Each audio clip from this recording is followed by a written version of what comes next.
Hey everybody, it's Ashley. Welcome into my kitchen. This morning we are starting on a big freezer project. We are doing a bunch of burritos for the freezer. Just focusing on one thing being burritos. We're not going to have a big variety of different meal types like I've previously done when I do freezer meals, but because we're going to do so many different types, I think it's going to stay interesting, and I'm going to do some breakfast burritos too, so they will serve as sort of like a breakfast option. It won't be just a lunch and dinner situation. As we get into spring, we just want some things that are easy. We're starting to transition the types of activities that we're doing. So we want food that we've done all this work up front. Because fresh things like lettuce doesn't freeze well, these are going to be relatively simple. We're going to put onions and peppers in a lot of it, and then leave the fresh things for when we actually pull it out of the freezer. But we've got beef from our freezer.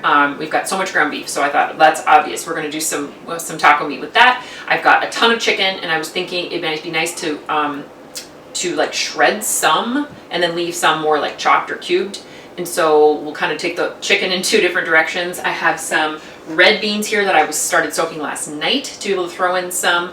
And then we've also got some refried beans. So anyway, we just need to get going. So you'll kind of see how things happen as it unfolds.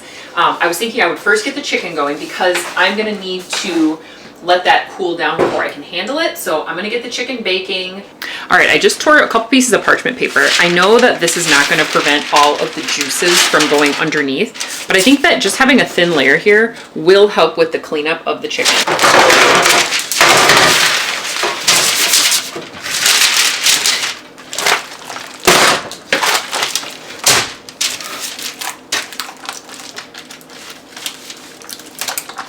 I think it is crazy how we have such bulk quantities at stores like Costco. I do not normally cook with such large quantities, and I think sometimes the proportions are just so out of control.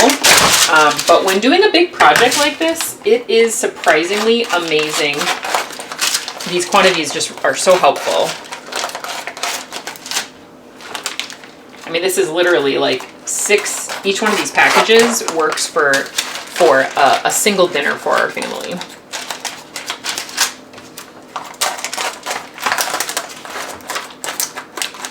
You're going to see a lot of rearranging as I go about this project because we have a super tiny kitchen. This little section of counter is our widest counter section in our kitchen. So we have to use the space for a lot of different stuff. And I do actually have a big table set up in the other room to be able to kind of stage things. That's where a lot of the stuff is just kind of hanging out. That doesn't need to be in the fridge right now. And then we will also do our assembly because I'll be able to lay out a lot more tortillas at one time in there. These juices kind of gross me out. Raw chicken, if you saw my canning chicken video, raw chicken is one of those things that really grosses me out. So this is kind of hard for me to just sit here and do this like this. But I do appreciate these vacuum sealed bags because I don't like, I like kind of when everything is contained, and then you don't have like all that styrofoam and all that gross packaging.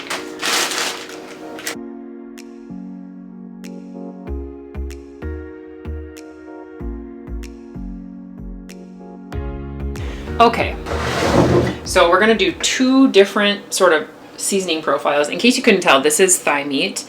I actually have always been a dark meat person, and interesting fact, there is some sort of vitamins, nutrients in dark meat that is not in the white meat version. So I'm just gonna use an all-purpose seasoning for one of these to kind of start.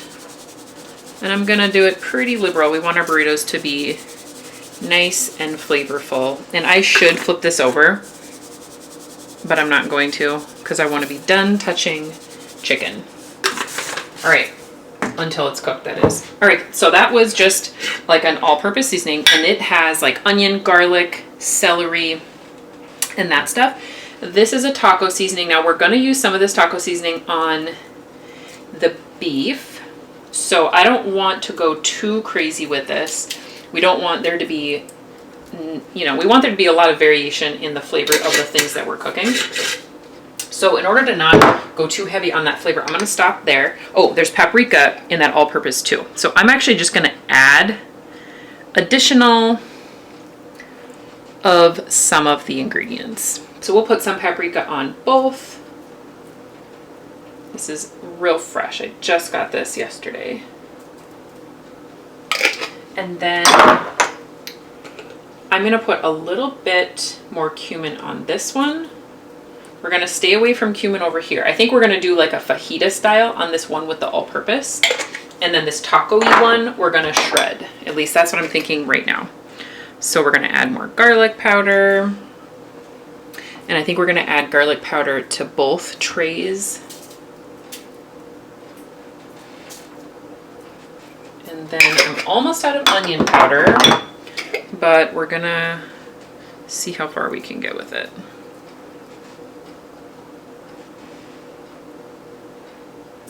And then the last thing we're gonna put on this one over here is just, whoop, okay, that was a little heavy.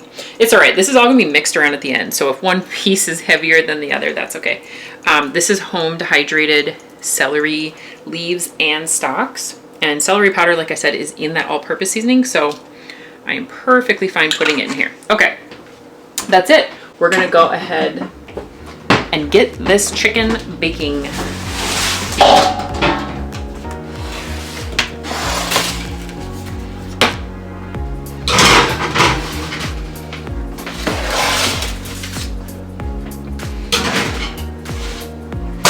Wipe things down quick. Now, the next thing we're gonna get going is the red beans. Those have been soaking since last night. So we're just gonna get those right in here right now. Beautiful red beans. I just realized as I was putting these spices away that I forgot to put salt on the one with taco seasoning. That seasoning is salt-free, which I actually really like because I like to be able to put in what kind of salt I want. So we'll just open up the oven and get that on there. Now that we have our chicken in the oven, our beans are still cooking, I'm gonna start working on peeling these potatoes for the breakfast burritos. And the reason I'm gonna do this is because as soon as I have one of my bigger burners free, I'm going to sort of parboil them. We're going to roast them with onions and peppers. Oh, this has green here. Whenever you have potatoes, you want to make sure that you get all that green off. Sometimes red potatoes are the worst for that.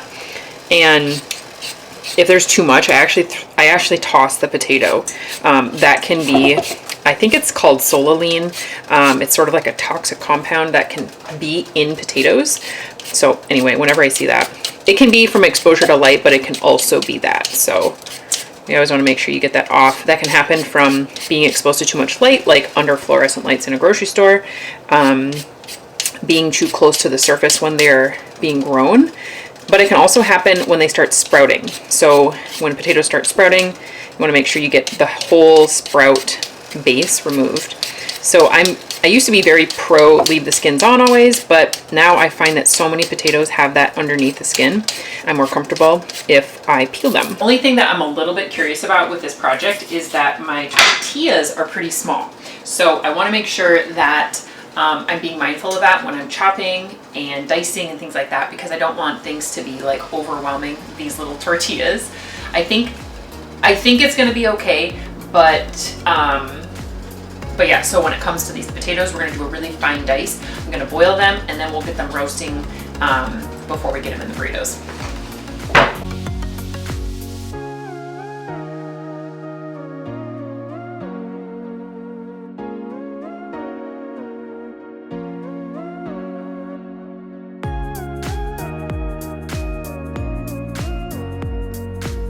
Okay, so I just took the chicken and it just shrunk as one sort of big sheet of chicken. And the top I flipped over just to kind of get the top portion in some of the juices. There's so much liquid in this, it's crazy. And this is actually why canning chicken is so awesome, because it creates so much of its own juice. The broth that it ends up being in when it's done being canned is just phenomenal. So I'm actually just gonna probably go ahead and flip this bottom one as well. just for a little bit, just to get that soaking. And then I'm gonna go ahead and take this out because this is super tender and ready to come out and start cooling down.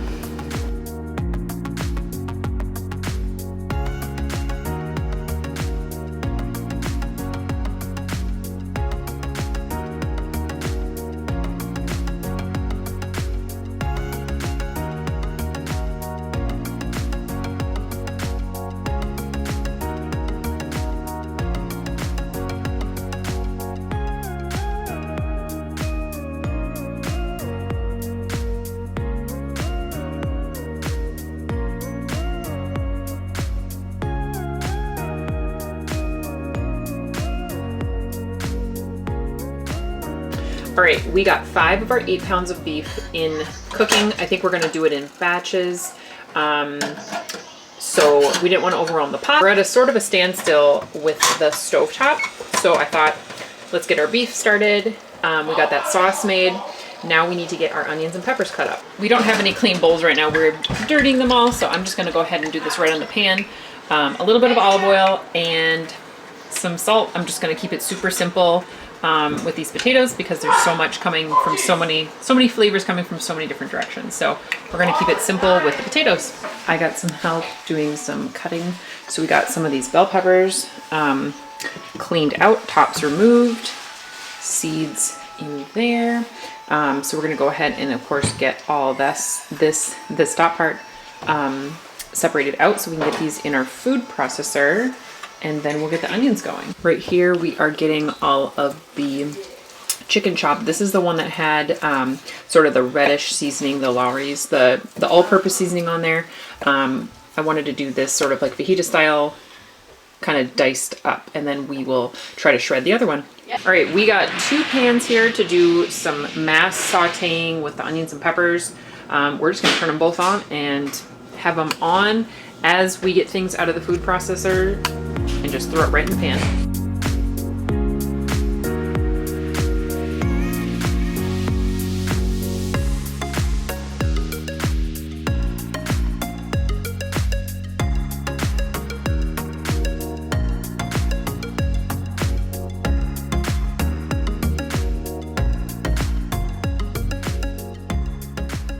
Good morning. We are actually starting a second day on this project. I was really hopeful to get it done in one day, but so many things happen with life, and it's kind of hard for me to split up big projects like this because I'm such the kind of person that likes to just get stuff done and push through and be over with it. But you know, life with kids is so much different, and when your focus really needs to be in other places, some other things just need to be put on hold. So what we did was we finished out all the prep last night, like you saw, and then we got everything into a good place for it to be cold overnight between our fridge and our back porch.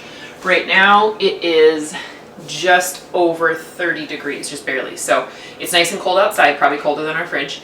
And so yeah, we're gonna get going this morning. The one thing we didn't do yesterday was the eggs. And I thought I'll wait for those for the morning. And because we had an issue with our potatoes, they were not recoverable, unfortunately. I thought that I would do like a spinach onion mix and then toss those in with the eggs and then wrap that up.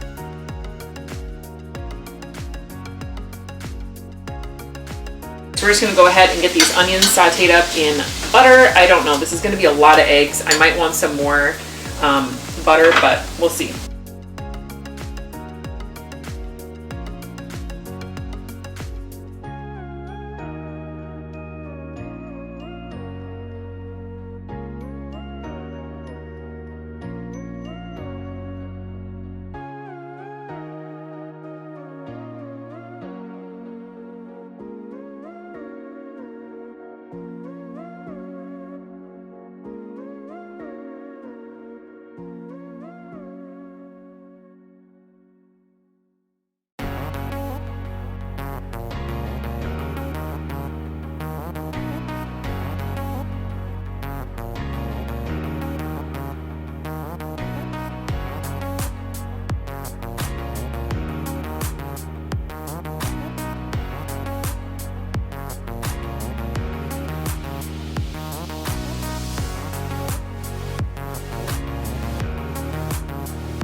All right, we are finishing the burritos. This has been quite the lengthy project and definitely a group effort.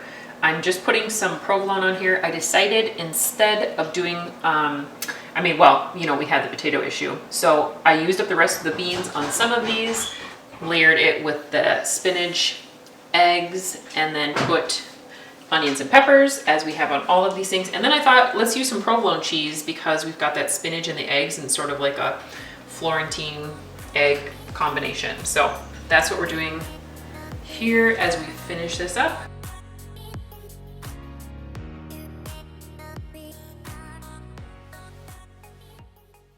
All right, you guys, we are done with the burritos. As always, it ended up being a much bigger project than anticipated, but it's going to be really fun to see how long these last us and how we enjoy them. We had a bit of leftovers, so some of the things that, first of all, I got 40 burritos of the first chicken, 40 burritos of the beef, 40 burritos of the second chicken, and then we got 32 of the breakfast burritos. So we ended up with 152 burritos, which is just crazy. They are smaller, but I think that that's perfect because a lot of our kids are younger, and if we're hungry, we have two, and it's enough to have two, and it feels like good. We had this chicken left, and we mixed it with the leftover peppers and onions, and then we also had some beef left. We had a lot more beef left than chicken. And so that's just good to know going forward. Like, I don't even know that I would make more for the next time I do this. Or, coming up into spring and summer, if we're going to be with a big group of people, we'll pull that out and use it. And it'll be great because it's already done. So yeah, all in all, I think it went really smoothly. I had lots of help, which was great. I'm just going to get these last burritos downstairs into the freezer because I just finished wrapping them up. The one thing I had to do was use plastic to wrap them because I ran out of tin foil too. So we ran out of the parchment paper, the wax paper, then the tin foil. So I had to use this, which is shocking I even have plastic wrap because it's not something that I often have around.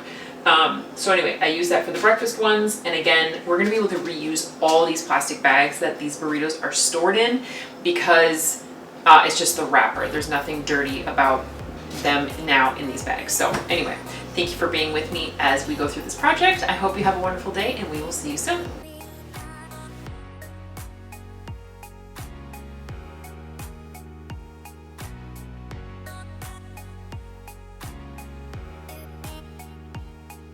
So I wanted to kind of look here at the different tortilla options. I was planning to get the tortillas at our food co-op, but I found a 20 pack for $6, and the ingredients I'm pretty pleased with. One thing to look for with tortillas is the oil, and in here it is palm fruit oil, and not like hydrogenated oil and things like that. So I got a ton of these. I hope they're good. I think they will be. I hope they are because I got a ton. They're kind of small. That's my only thing, is they're a little small. So I guess our burritos are going to be a little small, but that's okay. If somebody's hungry, they can just have more than one. So I got a huge stack of these. So looking over all the chicken, trying to figure out which one I want. Probably going to go with a boneless thigh. I think these are the ones I'm going to go with. There's bone in thigh. But I think for this project, we're just going to want to get the meat straight on the pan.